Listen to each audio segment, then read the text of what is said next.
Can you hold the phone steady? I'm gonna snooze for a while.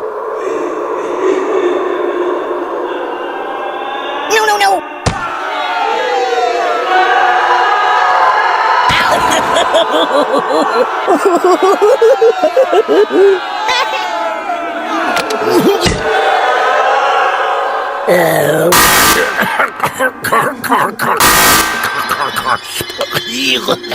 Ow.